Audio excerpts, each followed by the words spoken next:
ಆಕಾಶವಾಣಿ ಪ್ರದೇಶ ಸಮಾಚಾರ ಓದುತ್ತಿರುವವರು ವಿವೇಕಾದಿತ್ಯ ಕನಿಯಾಲ. ಮುಖ್ಯಾಂಶಗಳು. ಚಿತ್ರದುರ್ಗದ ಬರಪೀಡಿತ ಪ್ರದೇಶಗಳಿಗೆ ಇಂದು ಮುಖ್ಯಮಂತ್ರಿ ಡಿಕೆ ಶಿವಕುಮಾರ್ ಭೇಟಿ, ಖುದ್ದು ಪರಿಶೀಲನೆ. ಭಾರತ ಸೆಮಿಕಂಡಕ್ಟರ್ ಮಿಷನ್, ಬೆಂಗಳೂರಿನ ಕೆಂಪೇಗೌಡ ವಿಮಾನ ನಿಲ್ದಾಣದ ಬಳಿ ಅತ್ಯಾಧುನಿಕ ಸೆಮಿಕಂಡಕ್ಟರ್ ಪಾರ್ಕ್ ಸ್ಥಾಪನೆ. ಬಳ್ಳಾರಿ ಗುಂತ್ಕಲ್ ನೂತನ ರೈಲ್ವೆ ಮಾರ್ಗ ನಿರ್ಮಾಣ ಯೋಜನೆಗೆ ಕೇಂದ್ರ ಸಚಿವ ಸಂಪುಟ ಅನುಮೋದನೆ, ಸಚಿವ ಪ್ರಹ್ಲಾದ್ ಜೋಶಿ ಕೃತಜ್ಞತೆ.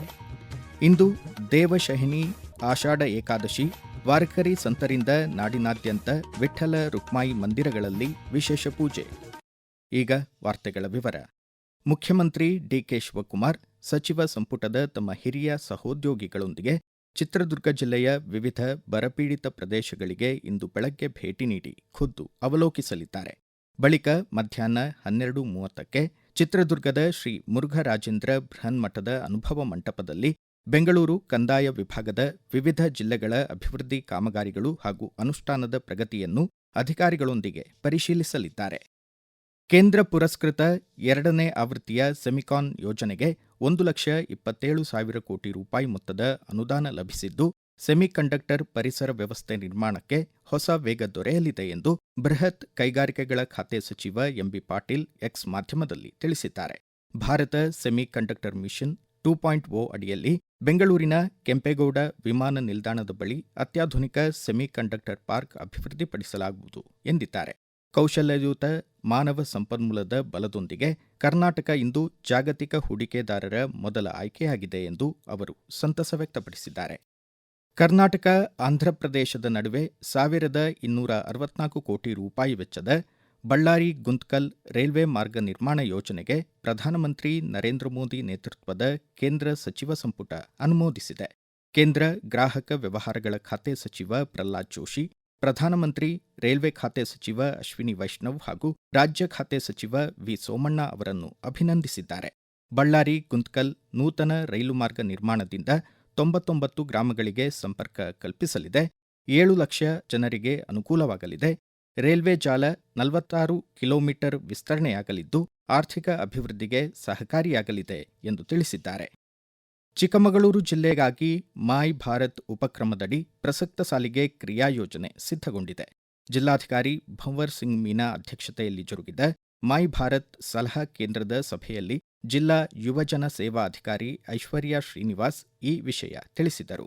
ವಿಕಸಿತ ಭಾರತ ಪಾದಯಾತ್ರೆ, ನಶೆಮುಕ್ತ ಭಾರತ್ ಅಭಿಯಾನ, ನಾಯಕತ್ವ ಶಿಬಿರಗಳು, ಜನಜಾಗೃತಿ ಕಾರ್ಯಕ್ರಮಗಳು, ಸ್ವಚ್ಛತಾ ಅಭಿಯಾನ, ಸ್ವ ಉದ್ಯೋಗ ತರಬೇತಿ ಕಾರ್ಯಕ್ರಮಗಳನ್ನು ಯೋಜಿಸಲಾಗಿದೆ ಎಂದರು. ಕೊಡಗು ಜಿಲ್ಲೆಯ ಯುವ ಜನರಿಗೆ ಭಾರತ್ ಡಿಜಿಟಲ್ ವೇದಿಕೆಯಡಿ ಯುವ ಕಲ್ಯಾಣ ಯೋಜನೆಗಳು, ಕೌಶಲ್ಯಾಭಿವೃದ್ಧಿ ತರಬೇತಿ ಶಿಬಿರ ಆಯೋಜಿಸಲಾಗಿದೆ ಎಂದು ಜಿಲ್ಲಾಧಿಕಾರಿ ಎಸ್ಜೆ ಸೋಮಶೇಖರ್ ತಿಳಿಸಿದ್ದಾರೆ. ಮಾದಕ ದ್ರವ್ಯ ವ್ಯಸನದಿಂದ ಯುವ ಸಮುದಾಯ ದೂರವಿರಬೇಕು. ಅವುಗಳ ಸರಬರಾಜು ತಡೆಗೆ ಶಾಸನಬದ್ಧ ವ್ಯವಸ್ಥೆ ಸಮನ್ವಯದಿಂದ ಕರ್ತವ್ಯ ನಿರ್ವಹಿಸಬೇಕು ಎಂದು ಬೆಳಗಾವಿ ಜಿಲ್ಲೆ ಪ್ರಧಾನ ಸತ್ರ ನ್ಯಾಯಾಧೀಶ ಮಂಜುನಾಥ್ ನಾಯಕ್ ಹೇಳಿದ್ದಾರೆ. ಬೆಳಗಾವಿ ಜಿಲ್ಲಾ ಪಂಚಾಯಿತಿ ಸಭಾಂಗಣದಲ್ಲಿ ಮಾದಕ ದ್ರವ್ಯ ಸಾಗಣೆ ಹಾಗೂ ಬಳಕೆ ತಡೆಗಟ್ಟುವಿಕೆ ಸಮಾಲೋಚನಾ ಸಭೆ ಉದ್ಘಾಟಿಸಿ ಮಾತನಾಡಿದರು. ವ್ಯಸನಕ್ಕೆ ಮಕ್ಕಳು ಒಳಗಾಗದೇ ಇರುವ ನಿಟ್ಟಿನಲ್ಲಿ ಒಂದು ಪ್ರಯತ್ನವನ್ನ ಕೆಲವು ಅಂಗಗಳು ಮಾಡಬೇಕಾಗಿದೆ. ಮುಖ್ಯವಾಗಿ ನಮ್ಮ ಯುವ ಜನರನ್ನ ನಾವು ಕೇಂದ್ರೀಕೃತಗೊಳಿಸಬೇಕಾಗಿದೆ. ಜಿಲ್ಲೆಯ ಹೈಸ್ಕೂಲು ಮತ್ತು PU ಕಾಲೇಜುಗಳಲ್ಲಿ ಮಕ್ಕಳಿಗೆ ದ್ರವ್ಯ ವ್ಯಸನದ ಬಗ್ಗೆ ಆಗುವ ದುಷ್ಪರಿಣಾಮಗಳ ಬಗ್ಗೆ ನಾವು ಜಿಲ್ಲಾ ಕಾನೂನು ಸೇವೆಗಳ ಪ್ರಾಧಿಕಾರದ ಮೂಲಕ ಕ್ರಮಗಳನ್ನ ಏರ್ಪಡಿಸುವರಿದ್ದೇವೆ. ಮುಂದಿನ ದಿನಗಳಲ್ಲಿ NDPS ಕಾಯ್ದೆಯಲ್ಲಿ ಕಲಂ 35 ಮತ್ತು ಕಲಂ 54 ಅಡಿಯಲ್ಲಿ ಪೂರ್ವ ಭಾವನೆ ಇದೆ. ಇದರ ದುರುಪಯೋಗ ಆಗಬಾರದು ಎನ್ನುವ ಕಾರಣಕ್ಕಾಗಿ ಆ ಕಾಯ್ದೆಯಲ್ಲಿ ಹಲವಾರು ತಾಂತ್ರಿಕ ವಿಚಾರಗಳನ್ನು ಅಳವಡಿಸಿದ್ದಾರೆ. ಮತದಾರರ ಪಟ್ಟಿ ವಿಶೇಷ ಸಮಗ್ರ ಪರಿಷ್ಕರಣೆ ಹಿನ್ನೆಲೆ ಮತದಾರರ ಅರ್ಜಿ ನಮೂನೆ ವಿತರಣೆ ಕಾರ್ಯ 100% ಪೂರ್ಣಗೊಂಡಿದ್ದು, 69.74% ನಮೂನೆಗಳ ಗಣಕೀಕರಣ ಸಂಪನ್ನಗೊಂಡಿದೆ ಎಂದು ಧಾರವಾಡ ಜಿಲ್ಲಾಧಿಕಾರಿ ಆರ್ ಸ್ನೇಹಲ್ ತಿಳಿಸಿದ್ದಾರೆ. ಹಾವೇರಿ ಜಿಲ್ಲೆಯಲ್ಲಿ 13,35,000 ಮತದಾರ ಅರ್ಜಿಗಳನ್ನು ವಿತರಿಸಲಾಗಿದೆ. ಈ ಪೈಕಿ 11,62,000 ಅರ್ಜಿಗಳು 87.09% ಡಿಜಿಟಲೀಕರಿಸಲಾಗಿದೆ ಎಂದು ಜಿಲ್ಲಾಧಿಕಾರಿ ವಿಜಯ್ ಮಹಾಂತೇಶ್ ದಾನಮ್ಮನವರ್ ತಿಳಿಸಿದ್ದಾರೆ.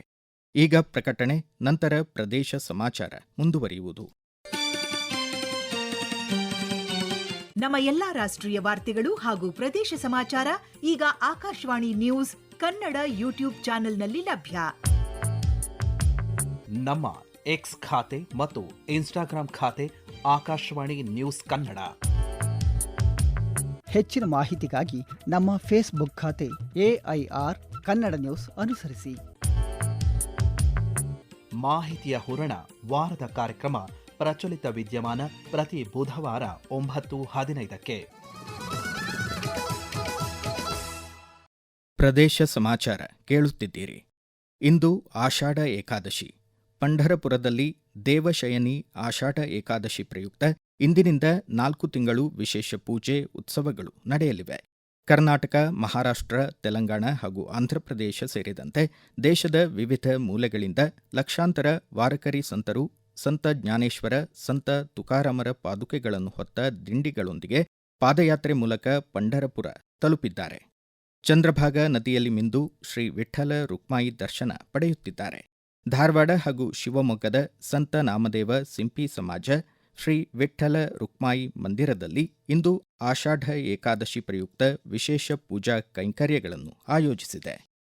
ಆಕಾಶವಾಣಿಯ ಮನ್ ಕಿ ಬಾತ್ ಕಾರ್ಯಕ್ರಮದ 136ನೇ ಆವೃತ್ತಿ ನಾಳೆ ಭಾನುವಾರ ಬೆಳಗ್ಗೆ 11 ಗಂಟೆಗೆ ಪ್ರಸಾರವಾಗಲಿದ್ದು, ಪ್ರಧಾನಮಂತ್ರಿ ನರೇಂದ್ರ ಮೋದಿ ತಮ್ಮ ಮನದ ಮಾತುಗಳನ್ನು ಹಂಚಿಕೊಳ್ಳಲಿದ್ದಾರೆ.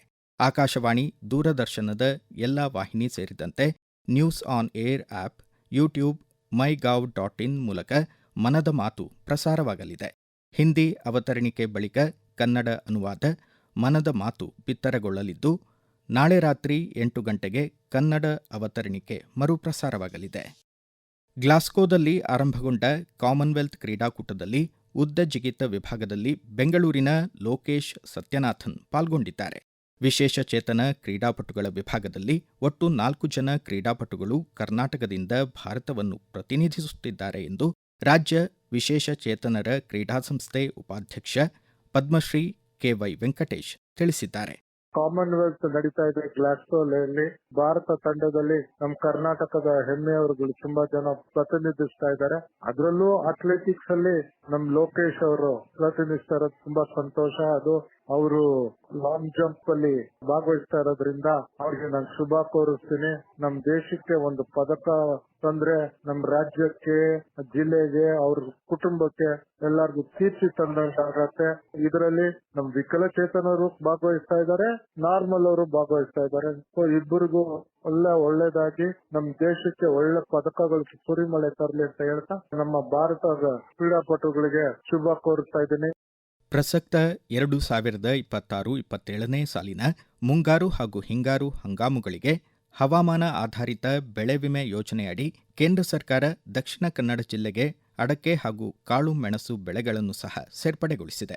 ಪ್ರತಿ ಹೆಕ್ಟರ್ ಅಡಕೆಗೆ 6,400 ರೂಪಾಯಿ ಹಾಗೂ ಕಾಳು ಮೆಣಸಿಗೆ 2,350 ರೂಪಾಯಿ ಬೆಳೆ ವಿಮೆ ಪ್ರೀಮಿಯಂ ರೈತರು ಪಾವತಿಸಬೇಕಿದೆ. ಈ ತಿಂಗಳ 31 ಹೆಸರು ನೋಂದಾಯಿಸಲು ಕೊನೆ ದಿನ. ಬೆಂಗಳೂರು ಕೃಷಿ ವಿಶ್ವವಿದ್ಯಾಲಯ ಗಾಂಧಿ ಕೃಷಿ ವಿಜ್ಞಾನ ಕೇಂದ್ರದ ಆವರಣದಲ್ಲಿ ಇಂದು ಬೆಳಗ್ಗೆ 7 ಗಂಟೆಯಿಂದ ರೈತ ಸಂತೆ ಆಯೋಜಿಸಿದೆ. ಬಿತ್ತನೆ ಬೀಜ, ರೇಷ್ಮೆ ಕೃಷಿಯ ಉಪ ಉತ್ಪನ್ನ, ತೋಟಗಾರಿಕೆ ಉಪಕರಣ ಹಾಗೂ ತಾಜಾ ಹಣ್ಣು, ತರಕಾರಿ, ಮೌಲ್ಯವರ್ಧಿತ ಸಿರಿಧಾನ್ಯ ಪದಾರ್ಥ, ಗುಣಮಟ್ಟದ ರಾಜಮುಟಿ ಅಕ್ಕಿ, ತಾಜಾ ಅಣಬೆ ಖರೀದಿಸಬಹುದು. ಈಗ ಸಂಕ್ಷಿಪ್ತ ಸುದ್ದಿಗಳು. ರಾಷ್ಟ್ರೀಯ ನೈಸರ್ಗಿಕ ಕೃಷಿ ಮಿಷನ್ ಯೋಜನೆಯಡಿ ದಾವಣಗೆರೆ ಜಿಲ್ಲೆಯಲ್ಲಿ ಮಣ್ಣಿನ ಫಲವತ್ತತೆ ಸಂರಕ್ಷಣೆ ಹಾಗೂ ರೈತರ ಆದಾಯ ಹೆಚ್ಚಿಸಲು ಕೃಷಿ ಇಲಾಖೆ ಅಧಿಕಾರಿಗಳು ಸಮರ್ಪಕವಾಗಿ ಯೋಜಿಸುವಂತೆ ಜಿಲ್ಲಾ ಪಂಚಾಯಿತಿ ಸಿಇಒ ಗಿತ್ತೆ ಮಾಧವ ವಿಠ್ಠಲರಾವ್ ಸೂಚಿಸಿದ್ದಾರೆ. ರಾಯಚೂರು ಜಿಲ್ಲೆಯಲ್ಲಿ ಕಳೆದ 6 ತಿಂಗಳುಗಳಲ್ಲಿ 20 ನಕಲಿ ವೈದ್ಯರ ವಿರುದ್ಧ ಕ್ರಮ ಕೈಗೊಂಡು 2,20,000 ದಂಡ ಆಕರಿಸಲಾಗಿದೆ ಎಂದು ಜಿಲ್ಲಾ ಆರೋಗ್ಯಾಧಿಕಾರಿ ಡಾ MN ನಂದಿತಾ ತಿಳಿಸಿದ್ದಾರೆ. ಕೊನೆಯಲ್ಲಿ ಮತ್ತೊಮ್ಮೆ ಮುಖ್ಯಾಂಶಗಳು. ಚಿತ್ರದುರ್ಗದ ಬರಪೀಡಿತ ಪ್ರದೇಶಗಳಿಗೆ ಇಂದು ಮುಖ್ಯಮಂತ್ರಿ ಡಿಕೆ ಶಿವಕುಮಾರ್ ಭೇಟಿ, ಖುದ್ದು ಪರಿಶೀಲನೆ. ಭಾರತ ಸೆಮಿಕಂಡಕ್ಟರ್ ಮಿಷನ್ ಬೆಂಗಳೂರಿನ ಕೆಂಪೇಗೌಡ ವಿಮಾನ ನಿಲ್ದಾಣದ ಬಳಿ ಅತ್ಯಾಧುನಿಕ ಸೆಮಿಕಂಡಕ್ಟರ್ ಪಾರ್ಕ್ ಸ್ಥಾಪನೆ. ಬಳ್ಳಾರಿ ಗುಂತ್ಕಲ್ ನೂತನ ರೈಲ್ವೆ ಮಾರ್ಗ ನಿರ್ಮಾಣ ಯೋಜನೆಗೆ ಕೇಂದ್ರ ಸಚಿವ ಸಂಪುಟ ಅನುಮೋದನೆ, ಸಚಿವ ಪ್ರಹ್ಲಾದ್ ಜೋಶಿ ಕೃತಜ್ಞತೆ. ಇಂದು ದೇವಶಯನಿ ಆಷಾಢ ಏಕಾದಶಿ, ವಾರಕರಿ ಸಂತರಿಂದ ನಾಡಿನಾದ್ಯಂತ ವಿಠ್ಠಲ ರುಕ್ಮಾಯಿ ಮಂದಿರಗಳಲ್ಲಿ ವಿಶೇಷ ಪೂಜೆ. ಇಲ್ಲಿಗೆ ಪ್ರದೇಶ ಸಮಾಚಾರ ಮುಕ್ತಾಯವಾಯಿತು.